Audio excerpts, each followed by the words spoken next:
Hey, Chris Sims, I've downplayed all week what happened in Jacksonville, chalking it up to they played a good team, and the game got away from them. The red zone turnover where Rodgers took a hit in the man region changed the game. The punt interception, put it further out of reach. The overturned interception just got away from him, right? Am I being a little too cavalier? Am I being too casual? Should I be, or should others be more alarmed that as Rodgers and I think Devontae Adams echoed, that the Packers even needed a wake-up call, given that this is the last dance? Are you alarmed? Yeah, no, I think, yeah, you probably are being a little too casual. I will, I was kind of like you at first too, Michael Smith, 100%. But when I watched the film and kind of broke the game down, I mean, that was a butt whooping. Like a butt whooping like the 49ers put on them in the NFC Championship game. Again, the Packers are not an unbelievable roster. We've talked about this. But I think all in all, hey, energy level, yeah, we've heard this, 2, 3, 4 times over the last few years. They don't necessarily have like some of those personalities you see on some of the other teams that, hey, let's go crazy and here we go. Who is that guy in the offense? Rodgers is not that guy. The quarterback's usually not that guy. They don't have like that linchpin guy on the defense where you're like, oh, he's a psycho. He'll bring up the energy in the locker room or on the game field on a daily basis.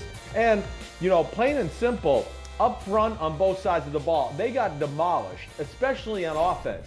I mean, the Saints, for a lot of the game, even when the Packers put in 2 tight end sets or played, 21 personnel, 2 backs, 1 tight end, they just kept 2 safeties back in a lot of scenarios. They were like, yeah, we don't think you can run. We're not even going to give you the respect to bring another guy in the box and do something there, let alone, like the interception, that you saw, the double nut shot on Aaron Rodgers and all that. Hey, the Saints, there were so many plays like that where they were all over the play call of the Green Bay Packers. Like that play there, he's running a shallow cross. It's man-to-man. The safety on the top was also going there. Marcus Williams, who ended up intercepting the ball. I believe it was Marcus Williams on that one.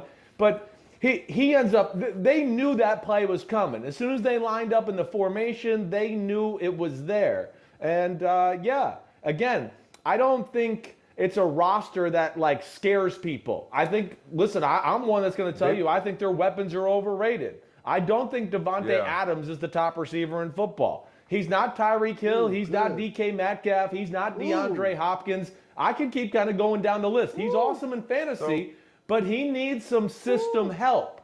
That's just plain and simple. That's why you don't see him when Marshawn Lattimore covers him. You don't see him when Jalen Ramsey covers him in the playoff games last year. So much is predicated again on Rodgers and then LaFleur having to come up with a few wrinkles off the play action pass game. But if they can't run the ball, that's not as effective, and that's my issues with Green Bay. So that's what I'm saying. This just saying, Green Bay's the same team they always are. It's just annoying. They annoy me. So, Mike, I'm giving you the ball, but that's what I'm saying. I think they're reaching for, or maybe Rodgers even projecting, low energy, whatever, not ready. That might be a cover. It ain't from what you're saying, Chris. It ain't personality. It's personnel. So that's what I'm saying. Like I don't buy it. It's low energy. They might have just got their ass kicked by a better team. Full stop, Michael Holly. Yeah, look at this play too, Michael Holly. Watch the safety. Look at 43. Yeah. They're doubling him. That's a first. So they knew that play was coming. They knew, wait, it's a big play. They're going to go to Devontae Adams, and let's get all over it. Now, like you said, Michael Smith, on this play here, he's just trying to take a chance and get some momentum, and that was nice. Look at the return. I'm sorry to cut you off, Michael Holly. But look at the return. They're at the 35-yard line. Guys just jogging. Like, oh, yeah, we'll get Go ahead, him. Michael. Right. Yeah, go ahead, Michael. Sorry. No, it's not a problem. I mean, I think Chris Sims was saying that they need to spend some first-round picks on wide receivers, but we're not going to have that conversation today, Mike Smith. I know you don't like that one. I do want to ask you, though, I knew that Chris, was coming. I'm throwing it out. I'm throwing it out there yesterday with no film study to Mike Smith saying that quarterbacking has changed and young guys are coming into the NFL more advanced, more sophisticated than ever before. But I don't have film study to back that up. You do. From what you've seen, just week one, from the first and second year guys, do you think that we're turning a corner with young quarterbacks and their readiness to play in the NFL?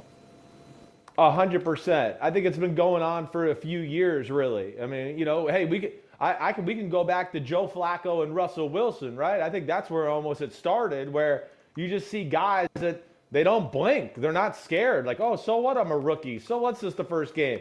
And I think it's only increased because of like social media and, self-branding, and these guys are on camera, and I'm doing TikTok dances, and I'm on Instagram Live, like when they're like 15 years old, to where they're not worried about like the bright lights anymore. And to your point, Michael Holley, they're just getting so many more reps than the old days. High school football is throwing the football more. College, of course, is throwing the football more. And then in between, we got 7-on-7 and flag. My little boy's 11 years old. He's had 1,000 throws already in his career because he plays flag football, 2 seasons during the year. So I do think they are more ready than ever. I mean, hey, you look at Mac Jones. He was never blinked. He played real good. He put them in a spot to win. Zach Wilson, the beating he took in the first half, I feel like 15 years ago, most quarterbacks would have folded and been like, oh, man, this is too much. He fights back and brings them back into the game. Trevor Lawrence has got a lot on him. He doesn't blink. And that's why I've been saying start Justin Fields in Chicago. That's the exact reason. So I think you're definitely right there, Michael Holley. Hey, is Taylor Heineke ready for prime time tonight? I'm excited about the kid. He looked good against Tampa in the playoffs last year. Looked good in relief. I'm looking forward to seeing that tonight. Yeah. I am too. I just got off the phone with my dad because I've been like, last week he played solid. He really only put together one solid touchdown drive, right? And my dad was like, hey, I think Heineke's a little better than you gave him credit for this today on PFT. And I was like, Dad, I think you're probably right. I did. I went back, like even looking at my notes from breaking down the Washington Chargers game on Wednesday. I don't maybe think I articulated it the way I quite should have. He has playmaking ability. His arm is every bit as strong as Ryan Fitzpatrick. And what I mean playmaking ability is ability to get out of the pocket and do some of those things we saw in that playoff game against the Bucs. And, if they can run the ball with Antonio Gibson, hey, his thing is you just got to play more. And just the nuances of the game and seeing coverages and anticipation, but made a nice touchdown pass. And I'm excited to see that too. I mean, I would think they're going to be pissed off tonight. That defense did not play their best. That Washington front four, they didn't get close to Herbert a whole lot. That's why they were 14 for 19 on third downs. Now it's a different thing. The Giants, that offensive line, major question mark still. And I'm going to pick Washington to win that football game. I don't care that Daniel Jones hasn't lost a game to Washington or they're 4-0 for their last 4 matchups. Washington's the more talented team. They had a chance to win that game last week. And the Giants, we want Daniel Jones to carry the team, but when you can't run the ball and you can't protect them, I don't care who you are.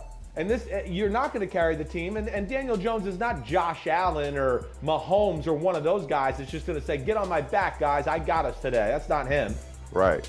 Catch of the week there with McLaurin. All right, before we let you go, we're running out of time. We're only doing an hour show today. So, but you got to indulge me here real quick, Chris, and Michael Holley, you too. I need you to tell me about your boy, Kyle Shanahan. Sorry, Michael. I got to ask a fantasy football question. I drafted Trey Sermon, excuse me. Do I drop Trey Sermon? Do I ride it out?